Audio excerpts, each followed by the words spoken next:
A gente já vai ver isso. Então, esse teu exemplo serviu para a gente ver como... Por isso que a gente falou, qualquer coisa, ela pode ser desnaturada, né? A própria razão, o princípio de causalidade, se eu não entender ele da maneira correta, e a gente vai ver por que o Espiritismo contribuiu para isso. O Espiritismo vai conseguir corrigir um problema da aplicação da lei de causa e efeito. Porque ele vai explicar que quando o filósofo que não crê em Deus, ele diz assim, eu apliquei o axioma do causa e efeito, olhei para o universo e só vi absurdos. Logo, Deus é absurdo ou Deus não existe. A gente vai ver que ele aplicou errado.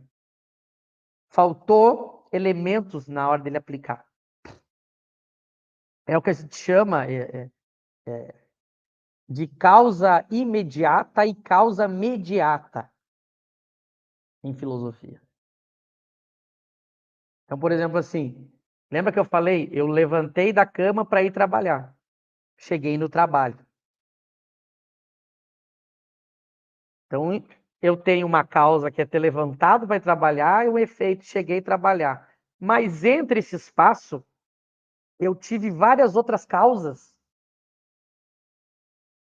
até chegar no último efeito, que é chegar no trabalho.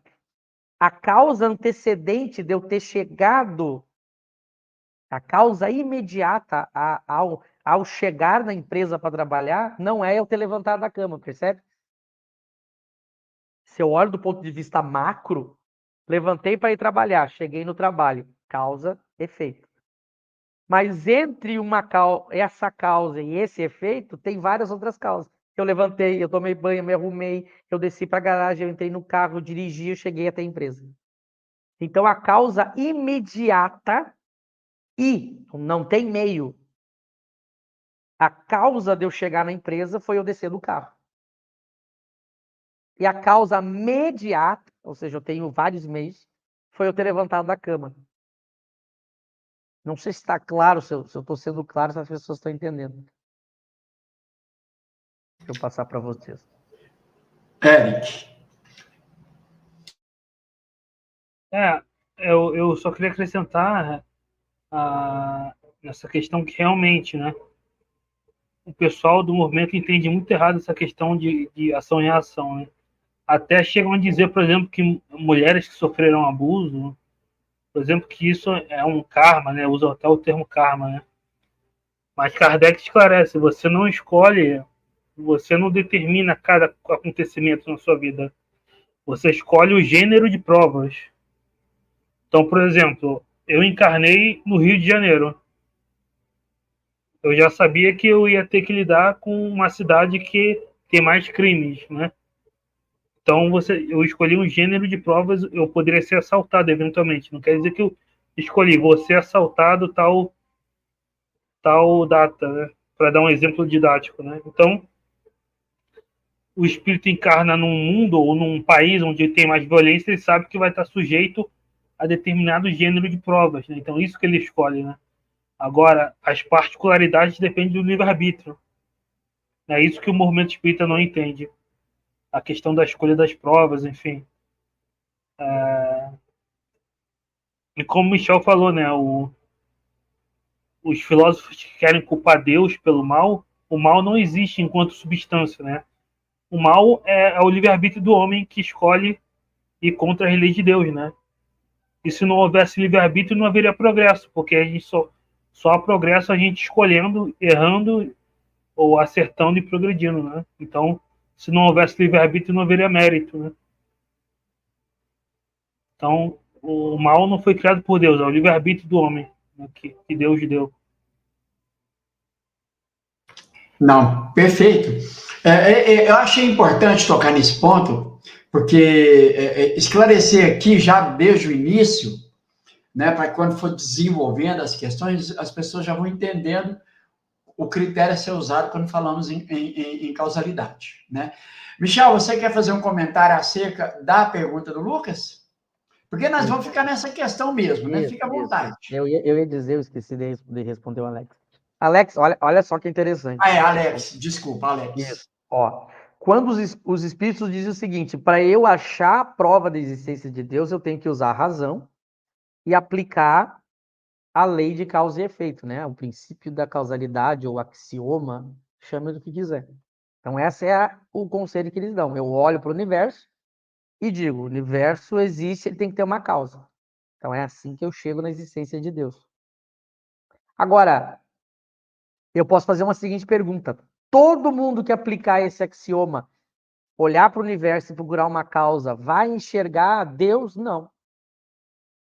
Então, muitos pensadores, eles vão admitir, realmente, eles admitem o princípio da causalidade, causa e efeito, só que eles vão olhar para o universo e eles vão dizer, há uma causa para o universo, só que a causa não é Deus. Percebe? A causa é a outra causa, ou outras causas para o universo.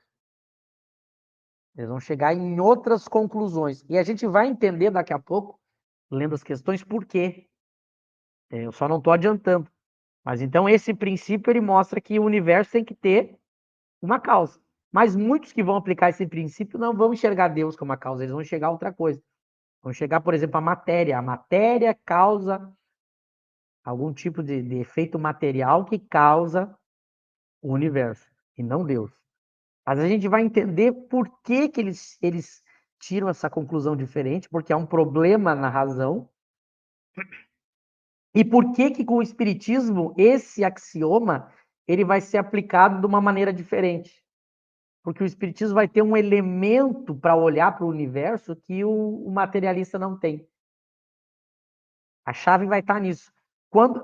Onde é que vai estar a chave da conclusão diferente? É que quando eu falo olhar para o universo, o filósofo materialista, o filósofo ateu, ele vai olhar, o universo para ele é só uma realidade material. E o espiritismo trouxe agora um elemento a mais além da matéria, que é o espírito. Por isso que o espiritismo, quando aplica esse axioma, olhar o universo, ele chega em Deus. Porque ele não vai ter só a matéria para olhar e buscar a causa. Estou adiantando um pouquinho, mas para a gente entender. Quando a gente vai pegar o filósofo materialista, o grande problema vai ser esse. É que ele não tem o espírito como um ingrediente a mais para fazer essa análise. Ele só tem a realidade material. E só olhando uma parte do universo, eu posso tirar uma conclusão equivocada. Só se eu olhar para o universo e pegar só a parte material do universo, eu posso chegar numa conclusão que não seja Deus a causa. Agora, quando eu colocar junto nesse universo o espírito, aí eu vou chegar em Deus. É que para o materialista ou para o ateu, ele não vai ter o espírito. Por isso a contribuição do espiritismo, porque ele vai colocar agora cientificamente o espírito. Porque por que o materialista, para ele, não tem o espírito? Porque ele só enxerga a matéria. Não há espírito para ele. Por isso que o espiritismo vai ter uma contribuição, porque o espiritismo vai agora mostrar que há um espírito. E vai mostrar cientificamente. Da mesma maneira que aquele filósofo olhava para a matéria baseado nas ciências que estudam matéria, agora ele tem uma outra ciência que colocou o espírito. Ele não pode negar. Senão ele entra em contradição. Se ele usa a ciência como um elemento para analisar o universo, agora eu tenho uma ciência que colocou um elemento a mais, não só a matéria, o espírito. Então a gente vai ver que o problema é que a razão, se ela está olhando para algo que está faltando um pedaço, ela pode chegar a uma conclusão equivocada. Agora, quando eu colocar o espírito na jogada, a prova da existência de Deus vai ficar mais forte. Então a gente vai ver que há uma, entre aspas, uma certa coerência em muitas coisas que o filósofo ateu vai falar, mas é uma coerência falsa, porque ele olhou só a matéria, ele olhou só a realidade material. E se eu olhar só a matéria, eu posso chegar a conclusões de que não tem um Deus. Claro que daí quando eu acrescento com o espiritismo o espírito, eu vou chegar em Deus e eu vou entender, inclusive, o problema os problemas que os filósofos ateístas colocaram para a existência